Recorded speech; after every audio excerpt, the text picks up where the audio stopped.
What does it really mean to be a man of God? That question can go deep fast.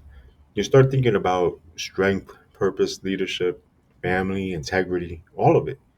And if you're not careful, you can end up chasing definitions instead of truth. So instead of overcomplicating it, let's look at one verse that gives us the very blueprint. Paul says, "Be watchful, stand firm in the faith, act like men, be strong." That's in 1 Corinthians 16:13. That's it. Four commands, four pillars of manhood in God's kingdom. This isn't about culture, ego, or bravado. It's about posture, how you stand, how you see, how you lead when no one's watching. Let's start with the first one. Be watchful. That means stay awake, spiritually alert, eyes open, because this world is full of distractions designed to dull your spirit and keep you comfortable while your purpose slips away. Peter said it best: be sober minded, be watchful. Your adversary, the devil, prowls around like a roaring lion, seeking someone to devour. 1 Peter 5:8. You know what that really means? I mean, the enemy studies you. He knows your patterns, your weaknesses, your blind spots. He doesn't come after the strong parts of your life. He comes after the unguarded ones. So ask yourself, where are you vulnerable right now? Where is he creeping in? Is it through your phone, your pride, your silence, your exhaustion? To lead as a man of God, you have to see what others ignore. You have to stay alert, even when your life tries to rock you to sleep. Because if you can't see the battle, you'll lose it before it even starts. Being watchful doesn't mean living in fear. It means living with awareness. It means setting boundaries, protecting your heart, your home, and your walk with God. If you let your gates stay open, don't be surprised when the enemy walks in. So, before we talk about standing firm, acting like men, or being strong, start here. Be watchful, because every fall begins when a man stops paying attention. So, once you're awake, once you're watching, you have to stand your ground. Paul says, stand firm in your faith. That sounds simple until life hits, because standing firm means holding your position when something or everything wants you to run.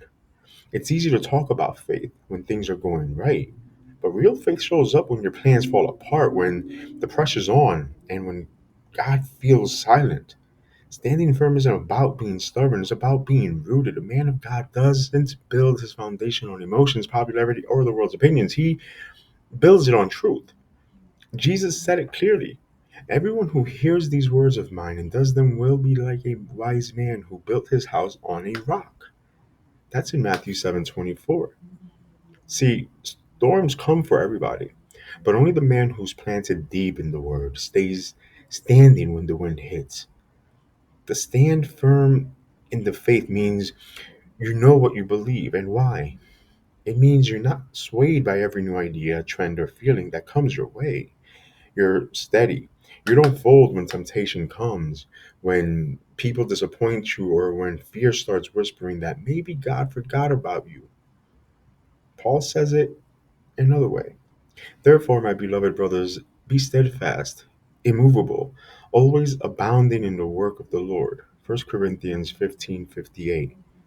When you're grounded in faith, your emotions stop driving the car. You stop reacting to life and you start leading through it. That's what people forget. Faith isn't just believing God exists, it's trusting Him when you can't see the way forward. And sometimes standing firm looks like standing alone, but that's where your strength gets forged. Because God doesn't test your faith to break you, He tests it to anchor you. So let me ask you this: what are you standing on right now? Your feelings? Your business? Your own strength? Or the unshakable truth of God's Word? If you don't know, life will find a way to show you, because every storm reveals what your foundation is made of.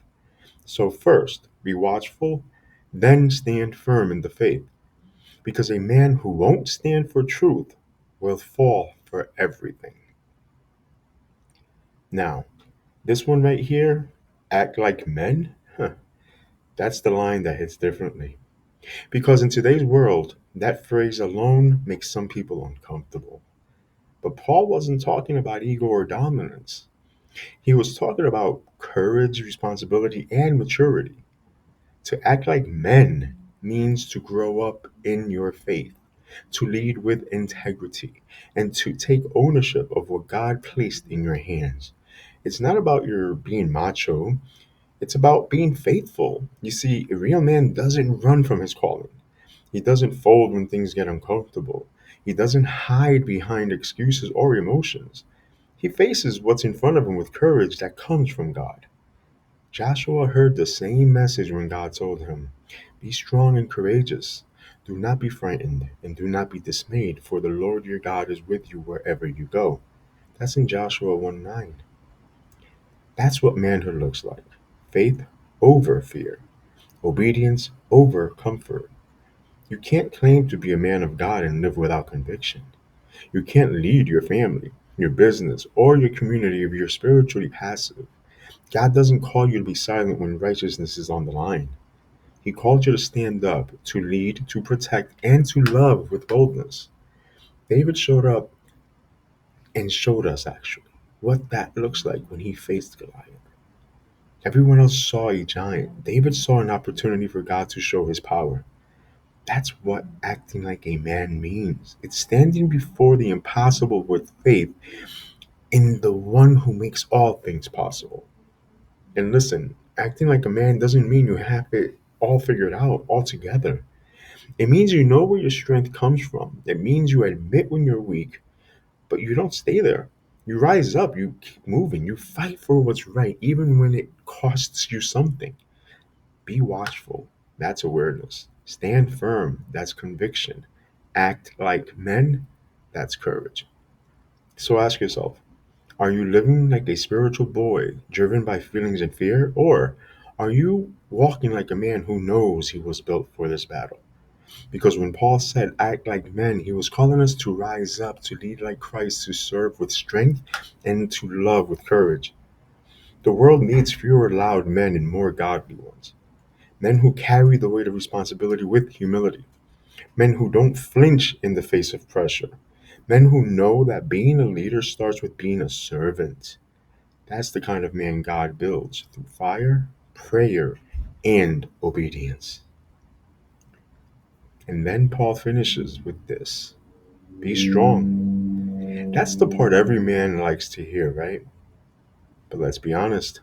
Most of the time, when we think about strength, we picture muscles, toughness, or being the one who never bends.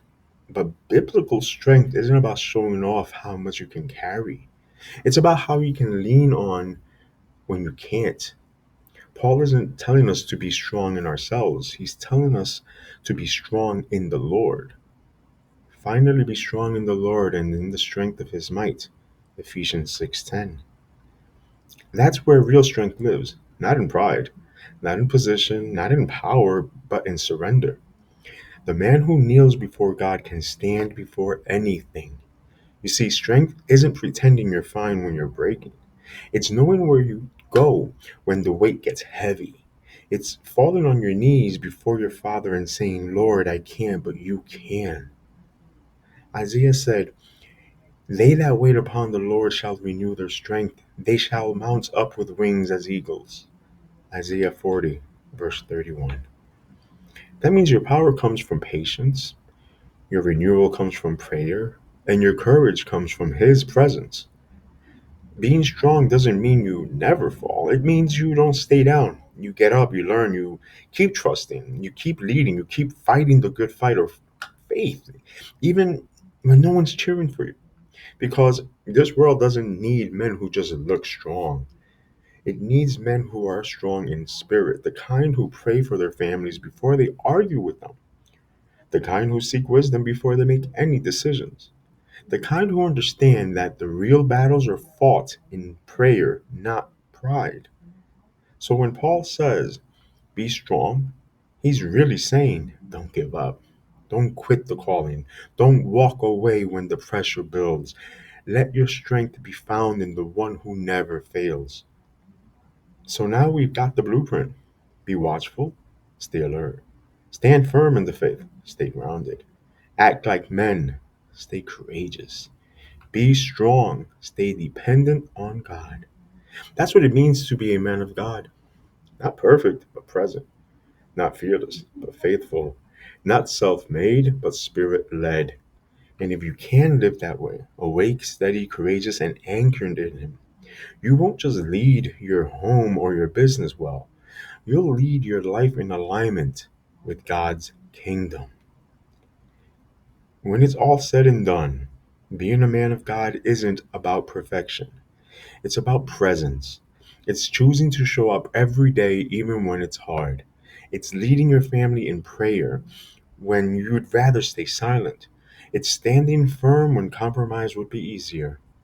Paul's words in 1 Corinthians 16:13 aren't just instructions, they're reminders. God isn't asking you to be the strongest man in the room. He's asking you to trust the one who is. So keep your eyes open. Stay grounded in your faith. Lead with courage. And draw your strength from Him.